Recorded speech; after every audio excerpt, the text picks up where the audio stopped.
Olá, está no ar o nosso episódio especial. Chegamos ao momento da nossa retrospectiva semanal. Este é o nosso espaço inegociável para pisar no freio, analisar profundamente as 3 obras gigantescas que dissecamos nos últimos dias e extrair o código de conduta aplicável para blindar o seu caráter. É isso mesmo, Victor. E que jornada absurdamente densa nós tivemos. Nós fomos dos campos de batalha de Troia, com a Ilíada de Homero, para o divã da psicanálise, com a arte de amar de Erich Fromm, e culminamos nas fundações do próprio universo com a Cidade de Deus, de Santo Agostinho. 3 épocas diferentes, mas com um diagnóstico idêntico sobre a alma humana. Um diagnóstico cirúrgico, Liz. E para começar a nossa engenharia reversa de hoje, vamos direto para a raiz do ego com Homero. A Ilíada não é apenas um poema sobre uma guerra antiga. É o estudo definitivo sobre o orgulho e a ira. A obra inteira gira em torno da Mênis, a cólera implacável de Aquiles. Quando o rei Agamenon fere o ego de Aquiles roubando a sua escrava, Aquiles simplesmente cruza os braços e abandona os seus próprios aliados para morrerem no campo de batalha. O orgulho ferido dele foi mais importante que a lealdade e o dever. Essa é a síndrome de Aquiles que a gente vê destruindo empresas e casamentos todos os dias.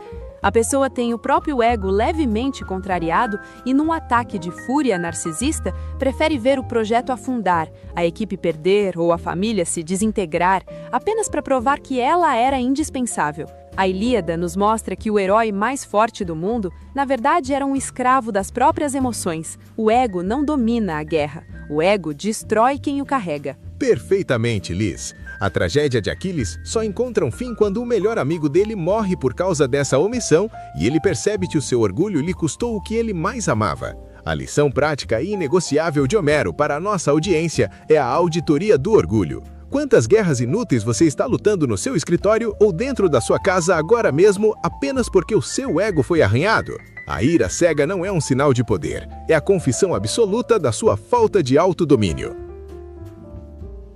E é exatamente essa falha de autodomínio, esse narcisismo que destrói Aquiles na Ilíada, que nos leva à nossa segunda obra magna. Erich Fromm, em A Arte de Amar, pega a bisturi da psicanálise e rasga a maior ilusão da sociedade moderna, a ideia de que o amor é um acidente, uma paixão passiva que a gente simplesmente sofre ou encontra por sorte. E Fromm dá uma rasteira no romantismo barato, Victor. O diagnóstico dele é que nós transformamos os relacionamentos humanos em transações comerciais. As pessoas passam a vida tentando ficar ricas, bonitas e bem-sucedidas para se tornarem mercadorias atraentes na vitrine da sociedade. Elas querem desesperadamente ser amadas, mas não querem ter o trabalho colossal de aprender a amar. É a cultura do "eu quero alguém que me faça feliz", o que é um atestado de imaturidade emocional terrível. É a terceirização da própria sanidade. O Fromm é categórico. O amor infantil diz, eu te amo porque preciso de ti, enquanto o amor maduro diz, eu preciso de ti porque te amo. Amar não é um sentimento fortuito, é uma arte rigorosa. E como qualquer arte, como a música ou a medicina, ela exige disciplina inabalável, concentração absoluta e paciência.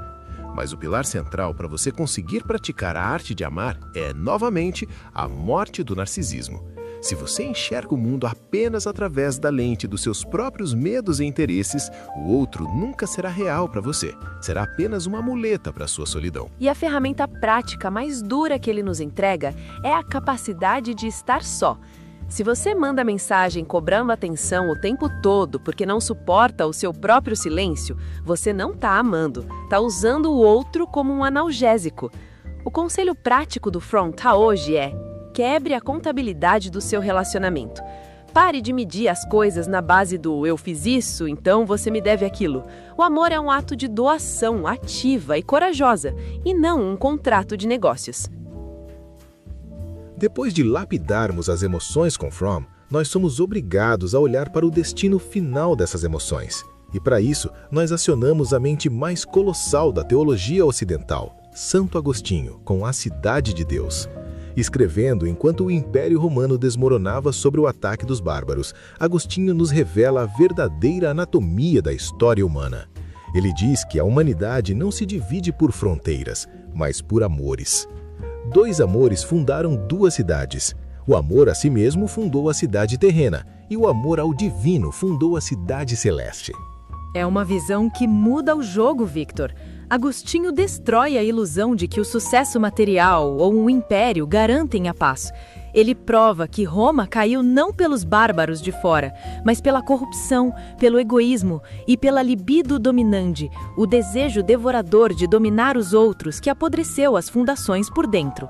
A lição imediata aqui é para quem atrela a própria identidade ao cargo que ocupa ou ao dinheiro que tem. Impérios caem. Se a sua paz depende de coisas temporais, você viverá em pânico crônico. Exatamente, Liz. E isso nos traz a ferramenta psicológica mais profunda de Santo Agostinho, a Ordo Amoris, ou a Ordem dos Amores.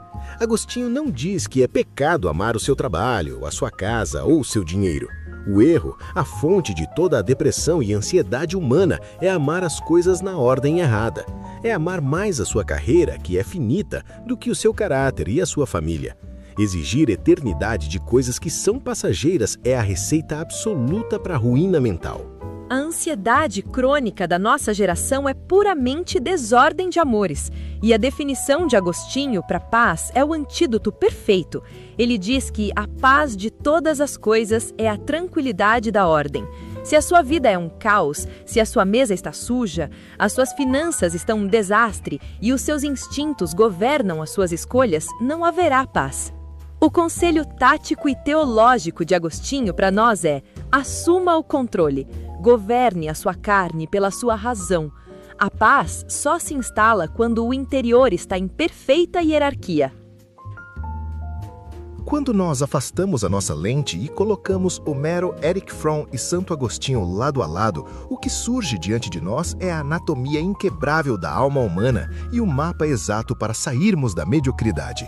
Eles estão falando exatamente sobre a mesma batalha, mas em esferas diferentes. A interconexão é assustadora de tão precisa, Victor.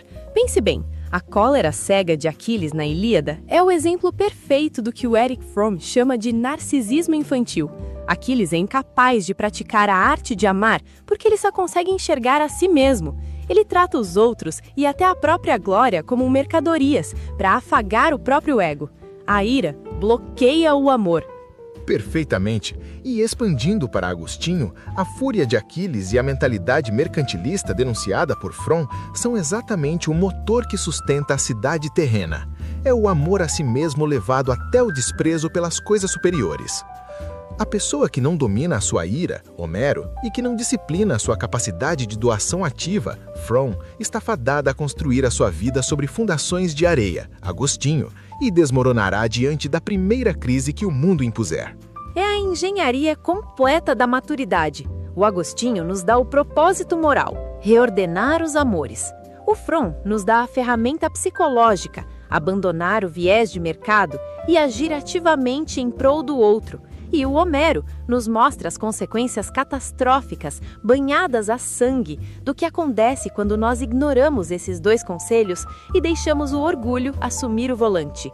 A síntese final desta retrospectiva semanal é cristalina. A paz e a liberdade não são acidentes do destino. Elas são a consequência implacável da ordem imposta sobre a sua biologia, o seu ego e as suas escolhas. Mas o conhecimento sem a aplicação é apenas vaidade. Chegou o momento de traduzir a filosofia milenar em comportamento imperativo para as próximas horas.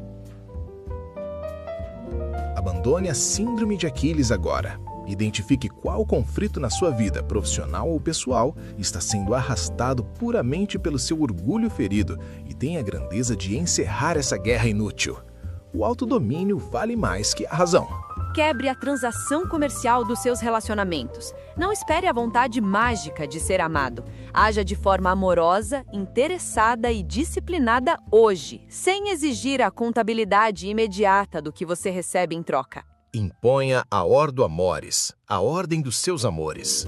Faça a auditoria implacável da sua rotina. Não permita que a busca desenfreada por bens materiais ou status passageiro ocupe o trono que pertence ao seu caráter, à sua família e à sua lealdade.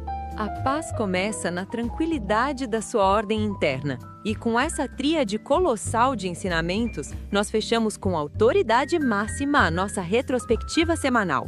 Victor, foi um debate eletrizante cruzar essas 3 eras do pensamento humano com você hoje. O privilégio é sempre meu, Liz. E um abraço forte, carregado de energia e respeito para você, nossa audiência de elite, que tem a coragem de consumir conhecimento denso e fugir da superficialidade do mundo moderno. Se essas reflexões destravaram o seu ego e reordenaram as suas prioridades, não esqueça de deixar o seu curtir aqui no vídeo. O seu apoio é a fundação que mantém o nosso trabalho de pé.